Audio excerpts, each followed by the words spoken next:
नमस्कार दोस्तों, कैसे हैं आप लोग। मुझे पूरा विश्वास है कि आप लोग बहुत बढ़िया होंगे। आइए दोस्तों देखते हैं, कल की वीडियो में हमने आपको आक्सीकर संख्या का आधुनिक कॉन्सेप्ट सिखाया। आज हम देखते हैं आक्सीकर संख्या ज्ञात करने की क्या विधियां हैं। तो आक्सीकर संख्या ज्ञात करने के लिए कुछ विधियां हैं जिसको हमें याद करना पड़ेगा। सबसे पहले क्या विधियां हैं कोई भी तत्व या कोई भी यौगिक है, अगर उसके मुक्त अवस्था में आक्सीकर संख्या देखी जाए और जीरो होती है। किसी आयन की आक्सीकर संख्या उस पर जो आवेशों की संख्या होती है उसके आधार पर होती है उसकी आक्सीकर संख्या। किसी यौगिक की आक्सीकर संख्या जीरो होती है। क्षार धातुओं की आक्सीकर संख्या +1, क्षारीय मृदा धातुओं की +2। हाइड्रोजन की एक होती है, लेकिन हाइड्रोजन जब भी किसी प्रबल धन विद्युती के साथ हाइड्राइड बनाता है तो वहां हाइड्रोजन की -1 हो जाती है। ऑक्सीजन की -2 होती है, परंतु जब ये पेरोक्साइड बंध बनाता है तो -1 हो जाती है।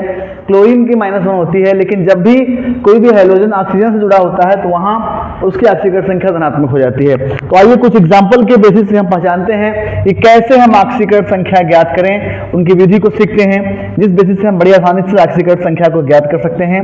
यहाँ मैंने कुछ एग्जाम्पल्स लिखे हैं आपके लिए, जिस बेसिस से हम ऑक्सीकर संख्या निकालना सीखते हैं। जैसे हमने लिखा है KMnO4, तो K का मतलब +1 होगा, Mn का निकालना है तो वो +x हो जाता है जिसका निकालना होता है, और ये -2 उस बेसिस पे 0 हो जाता है क्योंकि पूरा यौगिक है और यौगिक की ऑक्सीकर संख्या 0 के बराबर होती है। उस बेसिस से ये हो जाता है x - 7 = 0, यानी x = 7।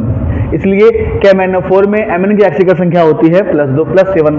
इसी प्रकार से K2Cr2O7 की जब बात करते हैं तो पोटेशियम का +1 2 × x + 7 × -2 = 0 के बेसिस पे ये हो जाता है 2 + 2x - 14 = 0, 2x - 12 = 0, x = 6 निकल के आता है।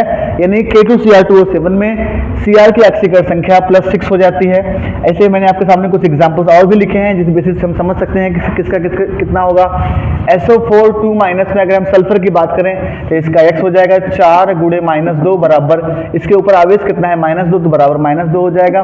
तो उस बेसिस से -2 + 8 यानी कितना निकल के आता है 6 निकल के आता है, यानी उसका निकाल सकते हैं। ऐसे ही हमने एग्जांपल लिखा है K4FeCN6 का, तो आप इसका भी अगर निकालना चाहें तो निकाल सकते हैं। 4 × +1 + x 6 × -1 = 0, उस बेसिस पे x = कितना हो जाएगा 2 हो जाएगा।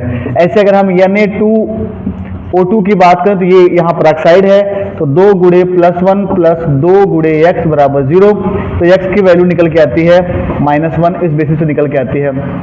ऐसे अगर हम NiCO4 की बात करें आपके सामने तो Ni का x हो जाता है 4 × CO, एक यौगिक है, यौगिक का 0 होता है, उस बेसिस पे x की ऑक्सीकर संख्या निकल के आती है 0। ऐसे ढेर सारे एग्जांपल हैं दोस्तों। इसी बेसिस पे जब आप निकालते हैं तो सबकी ऑक्सीकर संख्या निकल के आती है। तो ये मैंने आपको एक आसान तरीके से ऑक्सीकर संख्या निकालने का तरीका बताया। ऐसे ही ढेर सारी वीडियो आपके सामने मैं रोज बनाने का प्रयास करूंगा दोस्तों। अगर आपको वीडियो अच्छा लगा तो निश्चित लाइक सब्सक्राइब करिए। आज के लिए धन्यवाद, इतना ही बहुत है।